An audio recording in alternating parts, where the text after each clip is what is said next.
Rail দুর্ঘটনার একটি অন্যতম কারণ কর্মী স্বল্পতা।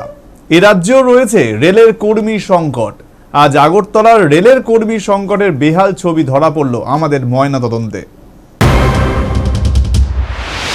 ক্রমাগত রেল দুর্ঘটনার মধ্যে এবার রেলে বছরে দুবার নিয়োগ করা হবে এমনটাই ক্যালেন্ডার ঘোষণা করেছে, অর্থাৎ বাৎসরিক ক্যালেন্ডার প্রকাশ করেছে রেল মন্ত্রক। কিন্তু এবারে স্থায়ী কর্মী নিয়োগের পর আউটসোর্সিং কমানোর পর রেলে যে দুর্ঘটনার ছবি লাগাতার লেগে রয়েছে তা কি কোথাও গিয়ে কমবে?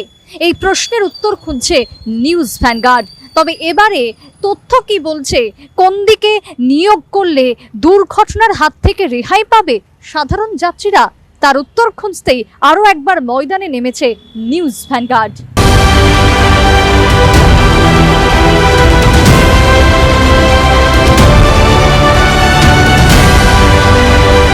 টানা দুর্ঘটনার পর অবশেষে চাকরি প্রার্থীদের জন্য বাৎসরিক ক্যালেন্ডার প্রকাশ করল রেল মন্ত্রক।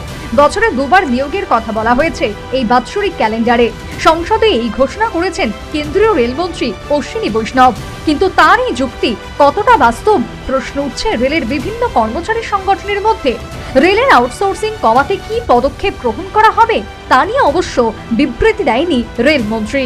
নিউজ ভ্যানগার্ড ধারাবাহিকভাবে রেলের বাস্তব ছবি কি সেই তথ্য পরিবেশন করছে আপনাদের সামনে। আমরা এখন 20-22 জন আছি। হ্যাঁ, কত বছর ধরে? তো আপনার এখানে 1 বছর ধরে চলছে এটা রেগুলার। আমি নতুন আসলাম এখানে, নতুন করে। মোটামুটি কন্ট্রাক্টের কতজন স্টাফ রয়েছে বিভিন্ন ডিপার্টমেন্ট মিলিয়ে হবে প্রায় 100-এর উপরে। বিভিন্ন ডিপার্টমেন্ট? হ্যাঁ, বিভিন্ন ডিপার্টমেন্ট মিলিয়ে আমরা তো আছি 20 জন, এরকম করে আছো। হ্যাঁ, প্রত্যেকটা। আজ আমরা তুলে ধরছি নর্থ ইস্ট ফ্রন্টিয়ার রেলওয়ের আগরতলা স্টেশনের ছবি। গুয়াহাটি থেকে আগরতলা রেলওয়ে স্টেশনের দূরত্ব প্রায় 556 কিলোমিটার, দূরত্ব প্রায় 12 ঘন্টার কাছাকাছি।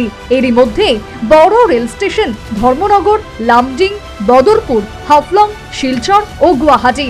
আগরতলা স্টেশনের লোকাল ও দূরপাল্লার ট্রেন রক্ষণাবেক্ষণ করার জন্য রয়েছে কারশেড। 556 কিলোমিটার যাত্রাপথে রেলের কর্মী সংখ্যায় রয়েছে স্বল্পতা। তাহলে কিভাবে চলছে রেল? রেল সূত্রের খবর, প্রায় 100-র উপরে অস্থায়ী কর্মী রয়েছে আগরতলায়। রক্ষণাবেক্ষণের বিভাগে প্রায় 20 জন, ইলেকট্রিক বিভাগের প্রায় 10 জন, লাইন বিভাগের প্রায় 20 জন কর্মী। এভাবেই প্রায় 100 জনের উপর কর্মী রয়েছে অস্থায়ী। তাহলে ভাবুন শিলচর, লামডিং, বদরপুরের অবস্থাটা কি? রেলের যারা গ্রুপ ডি স্টাফ ছিল তারা রেল লাইন মেনটেনেন্সের কাজে প্রতিনিয়ত ব্যবহৃত। এখন এটা দেওয়া হয়ে গেছে আউটসোর্সিং এ, অর্থাৎ ম্যান পাওয়ার যারা সাপ্লাই দেয় সেই এজেন্সিকে, অর্থাৎ এটা পিওরলি টেম্পোরারি বেসিস করছে। এদের দায়ও নেই, দায়িত্বও নেই। এই জায়গাটা হয়ে গেছে কান্তি। আগে যেটা হলো, এদের তো ধরো সুপারভাইজার নিয়ে ট্রলিতে করে এরা বেরোত এবং প্রতিটি লাইন মেরামত করত। এখন সেইটার খামতি হয়েছে, এবং যদি রেল ট্র্যাকটা ঠিক অ্যাক্সিডেন্ট হবেই। 2023 সালের তথ্য অনুযায়ী ভারতীয় রেলে 12,18,221 জন কর্মী রয়েছেন। অস্থায়ী কর্মী রয়েছে রেলের হিসেব অনুযায়ী 7,870 জন। এর মধ্যে বিভিন্ন স্টেশনে পরিষ্কার পরিচ্ছন্ন ও রক্ষণাবেক্ষণ করার জন্য ঠিকাদারদের সংস্থার কর্মী। তাহলে একটা কথা পরিষ্কার, ভারতীয় রেলের প্রায় 30% কর্মী রয়েছে অস্থায়ী। বিশেষজ্ঞদের প্রশ্ন, রক্ষণাবেক্ষণে এই কর্মীদের নিয়োগের পদ্ধতি কি? যদিও বিষয়টি দেখে ঠিকাদার সংস্থা, আর এখানে আপোষদারের মনোভাব স্পষ্ট। রক্ষণাবেক্ষণের কর্মী অবশ্যই আইটিআই ও পলিটেকনিক পাশ করা বাঞ্ছনীয়, কিন্তু সব ক্ষেত্রে কি তাই হয়? রয়েছে হাজারো প্রশ্ন, আর এসব হাজার প্রশ্নের মধ্যেই লুকিয়ে রেলের যাত্রী নিরাপত্তা।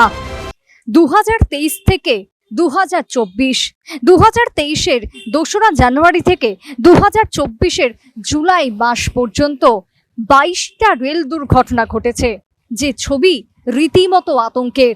তবে এবার রেল দুর্ঘটনার কারণ সম্পর্কে বারবার যে তথ্য উঠে এসেছে তা হচ্ছে কর্মী স্বল্পতা। তবে এই কর্মী স্বল্পতা কিন্তু ভারতবর্ষের অন্যান্য স্টেশনের সাথে রয়েছে শহর আগরতলাতেও, যে ছবি দেখলে আপনারও চোখ কপালে উঠতে বাধ্য। তবে এবারে কর্মী স্বল্পতা ঘোচাতে এবং স্থায়ী কর্মী নিয়োগে আউটসোর্সিং বন্ধে ভারতীয় রেল কি পদক্ষেপ নেয় সেটাই এখন দেখার। ক্যামেরায় সমীর রায়ের সাথে আমি সুপ্রীতি মুখার্জি, নিউজ ভ্যানগার্ড।